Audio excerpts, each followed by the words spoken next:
የተከበራችሁ አድማጮቻችን ስርጭታችን እንደቀጠለ ነው። አይቸው አሁን ደግሞ ስልክ መስመራችን ላይ አቶ ካሳው ሽፈራው ደራሲ ነው፣ ጸሐፊ የመጽሐፍት ደራሲ መጽሐፍ ጽፏል።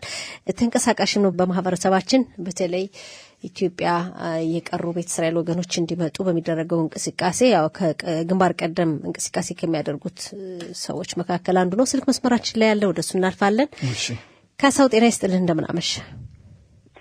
ሰላም እንደምን አመሻችሁ? እንዴት ነሽ ወርቅነሽ? ሰላም አይቸው?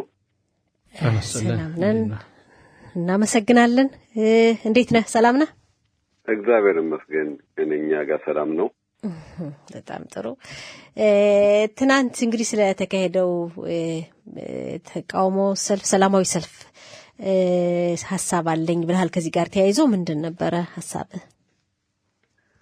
ያው እንደምታውቂው እንግዲህ 3 አመት ያህል ያውም ከዛ በላይ በአዲስ አበባና ጎንደር እየተጠባበቁ ያሉ ቤተ እስራኤላውያን ወንድሞቻችን እስካሁን እንግዲህ መንገድ ተዘግቶ ነው ያለውና ማህበረሰቡ ልጅ የቀረብኝ፣ ወንድሜ የቀረብኝ፣ እናት አባቴ የቀሩብኝ በማለት ትናንትና ትልቅ ሰላማዊ ሰልፍ አድርጓል። በጣም ብዙ ሰው ነው የነበረው። በዚህ አጋጣሚ ስራቸው ወደ ጎን አድርገው እዛ ለተገኙ በሙሉ አመሰግናለሁ። እና ሐሳቡ ያው ትግላችን ጀመረ እንጂ አላለቀም። ወንድሞቻችን እዚህ መጥተው እስካላየናቸው ድረስ ትግሉ አላለቀምና ከምን ጊዜውም በላይ ትግል ይጠብቀናል። በተለይ አሁን እንግዲህ እንደምታውቂው የምርጫ ጊዜ ሲሆን የኛን ድምጽ ለማግኘትም እኛን ዝም ለማሰኘትም ይሁን የተወሰነ ውሳኔዎች ይወሰናሉ በተደጋጋሚ ካሁን በፊት ባየናቸው ልምዶች በኩል እና አሁን እኛ እንግዲህ ምንለው ወንድሞቻችን ይምጡልን ነው፣ እህቶቻችን ይምጡልን ነው። ይሄ ነበር እንግዲህ የነበረው ትናንት። እዚህ ላይ ግን ከሳውን በርግጥ ወንድሞቻችን ወገኖቻችን ይምጡሉ ሰላማዊ ሰልፍ መውጣት በመብት የተጠበቀ ነው። ሁሉም መውጣት ይቻላል። በዛም ሰዓት ወጣቸዋል። ግን ሁለት ጥያቄዎች አሉኝ። አንደኛ በውስጥ መከፋፈል የሚባል ነገር አለ። ትናንት ማጉልቶ የታየ ነው። አንዳንድ ያው እኔም ሰላማዊ ሰልፉን ነበርኩ፣ ተገናኝተናል። አንተንም ቃለ መልስ አድርጌልሃለሁ። እዛ የነበሩ ሰዎች ስምቱት የኛ መከፋፈል እጅግ በጣም ጎድቶናል፣ እንደውም አውቶቡስ ውስጥ እንዳትሳፈሩ የተባለን ቀሩም አሉ፣ አንዳንድ ወገኖቻችን እንዳትሳፈሩ ብለውም ከልክለውናል፣ ወደ ባሱ እንዳንሳፈር ወደ ሰላማዊ ሰልፉ እንዳንመጣ ያሉ የተናገሩ በግልጽ የተናገሩ። ይሄ ለምን እልባት አይሰጠውም? አንድ ሁለተኛ ትናንት በርግጥ እናንተ ያቀዳችሁ ሰላማዊ ሰልፉ ቀደም ብሎ ቢያዝም ትናንት መንግስት አልነበረም። መንግስት ካቢኔው ያው በቂራት ሽሞራ በመሄድ ሳምንታዊ ስብሰባውን እዛ ነበር ያከናወነውና ይሄን ስታውቁ ለመቀየር አልሞከራችሁም ወይ ነበር? አንደኛ የመጀመሪያ ጥያቄውን መመለስ እፈልጋለሁ። ይሄ መከፋፈሉ የምትለው በአሁኑ ሰዓት እውነቱን ለመናገር ኢትዮጵያ ውስጥ እንደምታውቀው ሁለት ገበሬዎች በደንበር ሊጣሉ ይችላሉ፣ በደንበር ተጣልተው።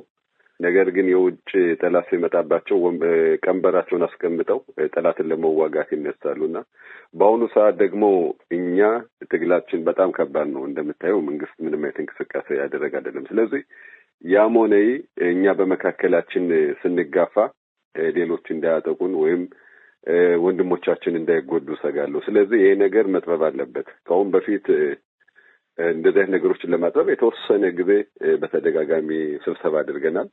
ስብሰባው ለወደፊትም ይቀጥላል። ትናንትም በረሆቦት ከተማ እኔ እንኳን ያው አፍጋናው ጋር ስለነበርኩ አልደረስኩም፣ ስብሰባ ነበረ። ራባናትን በተመለከተ ቀሳውስትን ይዘው በማህበረሰባችን ውስጥ እንደዚህ አይነት ችግር አለና ይሄ ነገር መቀረፍ አለበት የሚል ሐሳብም ተነስቶ እንደነበረ አውቃለሁና ለወደፊትም ይሄ ነገር መቀጠል አለበት። እንደኔ ብትጠይቀኝ በአሁኑ ሰዓት ምንድነው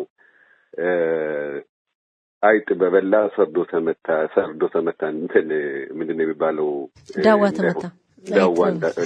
ተመታ እንዳይሆን እሰጋለሁና በአሁኑ ሰዓት የኛ መጣላት ወይም በእኛ መካከል አለመግባባት መጣላት እንኳን የሚለውን ተውና በሐሳብ አለመግባባት የወገኖቻችንን መንገድ እያረዘመው ሊሆን ስለሚችል ይሄ ነው አየው በቀላሉ ልንመለከተው የሚገባ ጉዳይ አይደለም። ምክንያቱም እዚህ ብቻ ሳይሆንም አዲስ አበባ ሆነ ጎንደር ሌላ ቦታም ያሉትም የመከፋፈል ሁኔታ ምዛም እንዳለ የዚህ መከፋፈል ብቻ ሳይሆን እዛም ክፍፍል እንዳለ አንዳንድ ሰዎች የነገሩኝም አሉና ይሄን አስቀድሞ ልባት ካልተሰጠው ትግላችሁ እውን በምትወስዱት በምታርጉት ትግሉ ዓላማውን ግቡን ሊመታ ይችላል ወይ? ስለዚህ አሁን ለሚያዳምጡኝ በሙሉ መናገር የምፈልገው አንዳንድ ጊዜ የሐሳብ አለመግባባት ስሜታዊ ሊያደርገን ይችል ይሆናል። እነዚህ ስሜቶቻችንን ተቆጣጠረን ነገር ግን መጨረሻ ላይ መድረስ የምንፈልግበት ግብ ላይ እስከምንደርስ አንድ ላይ የመስራት ግዴታ ይኖርብናል። በአሁኑ ሰዓት የኛ መከፋፈል ከሌ እንደዚህ ነው መባል የለበትም። በእኔ እምነት ብትጠይቀኝ እንደዚህ ነው እምነቴ። አሁን ትናንትና የተጀመረው እንዳልኩ ቀሳውስት አሉ። ለወደፊት አብረን ተቀምጠን ሐሳቦችንም እናያቸዋለን የሚል ግምት አለኝ። እኔ በበኩሌ በአሁኑ ሰዓት የማየው የወገኖቻችን ችግር ነው። ወገኖቻችን መምጣት አለበት የሚለው ነው። ይሄን ለማድረግ ደግሞ ቅድም የጠቀስኩልህ አለ በአንዳንድ ነገር ባንስማማ ሙሉ በሙሉ እኔና አንተ በሐሳብ እንስማማለን ማለት አይደለም። ነገር ግን መስራት ያለብን ነገር ላይ አብረን መስማማትና አብረን ያንን ነገር ግብ እስከምናደርስ መስራት ይኖርብናል። ካሳው እንደው ይሄ መከፋፈል በእኛ ማህበረሰብ ውስጥ ብዙ ሲወራ ቆይቷል። አሁን ደግሞ እንግዲህ ለአንድ ዓላማ የተሰለፈ ኮሚቴ ከሁለት ተከፈለ የሚለው ያው ትንሽ ጎልቶ ይወጣል። እኔ እንኳን እንደው በሬዲዮ እንዲህ በተደጋጋሚ ባይነሳም እላለሁ። እንዳልኩ አሁን ትናንት ከአባቶች ከቀሳውስት ከራባናት ጋር ያለው ነገር ትናንት የተጀመረው ጥሩ ነው። በዛ መንገድ ቢፈታ የተሻለ ሊሆን ይችላል። እንደው ግን እዛ የሚሰቃየው ሰው ስቃዩ ይታወቃል። መምጣት የሚገባው ሰው እንዲመጣ ለማድረግ በሚካሄድ ትግል ላይ የተፈጠረው መከፋፈል ዓላማው እነዛን ሰዎች መምጣት ያለባቸው እንደው ያላግባብ እዛ የሚሰቃዩ ሰዎች እንዲመጡ ከሆነ ለምን መከፋፈሉ አስፈለገ? እንደው ከዚህ ተንቀሳቃሽነት ወይም የኮሚቴ ተመራጭነት በስተጀርባ ሌላ ጥቅም አለ ብለህ ወይም ሌላ ዓላማ አለ ብለህ ታስባለህ? አንድ ለሆነ ዓላማ ለምን መከፋፈሉ አስፈለገ? እኔ ከሌ ተጠቃሚ ነው ከሌ እንደዚህ ነው ማለት አልፈልግም። ራሴን ወክዬ መናገር እፈልጋለሁ። እኔ የራሴ የግል ስራ አለኝ። በበጎ ፈቃደኝነት ነው ይህን ነገር የማደርገው። ሌሎችም እንደኔ ያደርጋሉ የሚል ግምት አለኝ። ሌሎችም ያገባኛል ለወንድሞቼ ለእህቶቼ የሚል ስሜት ይኖራቸዋል ብዬ ገምታለሁ። በአሁኑ ሰዓት እዛ እየተጠባበቁ ያሉ ከኔ ጋር ቁጭ ብሎ የተማሩ አንድ ዳቦ ተቋርሰው አብሮ የበሉ እህት ወንድሞቻችን ናቸው። ከኔ ጋር አብሮ ያደጉ በ8 ዓመታቸው የጎንደርን ክፍለ ሀገር ለቀው ወደ አዲስ አበባ በመምጣት አሁን አድገው እነሱ ደግሞ ልጅ ወልደው የእነሱ ልጆች ደግሞ በተስፋ እየጠበቁ ነው ያለው በአሁኑ ሰዓት ማለት ነው። ስለዚህ እኔ ማው እነዚህን ወንድሞቼን ነው፣ እኔ ማው እነዚህን እህቶቼን ነው። በአጠቃላይ የምለው ያሁን ይሄ ቅድም ያልሽው መከፋፈል የሚባለው በጥቃቅን ነገሮች የሐሳብ አለመግባባት ነው። ዓላማው አንድ ነው። ዓላማው ወገኖቻችን ይምጡ ነው። ስለዚህ ደግሞ አንዳንድ እንደተማረ ማህበረሰብ እነዚህ ስሜታዊ የሆኑ ነገሮችን ወደ ጎን በመተው እንደማይጠቅመን ተረድተን ለወደፊት ደና ግብ ወይም ወገኖቻችን እስኪመጡ ድረስ መቀጠል አለብን ነው የምለው። ቅድም አይቼው የጠየቀው ጥያቄ ነበር። ምናልባት ጥያቄን ከረሳሁት ይቅርታ። ሁለተኛ ጥያቄ ጠይቀህ ነበር። ዓላማውን ማሳካት ይቻላል ወይ በዚህ ሁኔታ ነው ባልተሳሳተ ጥያቄውን እኔ ማስበው ነበር። የሰላማዊ ሰዓት ብዙም የለንም፣ ግን ሰላማዊ ሰልፉን ወደ ሌላ ጊዜ ማስተላለፍ አይቻልም ወይ ነበር ትናንት? አዎ በእርግጥ ትክክል ነህ እንዳልከው። ሰላማዊ ሰልፉን ቀደም ብለን ነበረ ይዘነው የነበረው። ሌሎችም ወንድሞቼ ነበረ ይሄን ያዙት።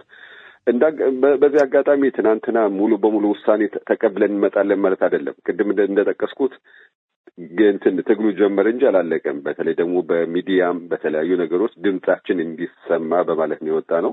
ለወደፊት ደግሞ እንግዲህ መንግስት በሚኖርበት ሰዓት ዛሬ ትናንትና አለን ብለን አሳይተናል። የሚቀጥለው ደግሞ ሙሉ በሙሉ አሁን ያልኩትን በአንድ ላይ ሆነን መውጣታችን አይቀርም። እንግዲህ የመጀመሪያው እንጂ የመጨረሻው ስላልሆነ ተወካይ በርግጥም እኮ ይኖር ነበር። ትናንት መቼ መንግስት መስሪያ ቤቱን ሙሉ በሙሉ ዘግቶ አይደለም ለስብሰባ ወደ ሌላ አካባቢ ካቢኔው እንዳለ አልነበረም።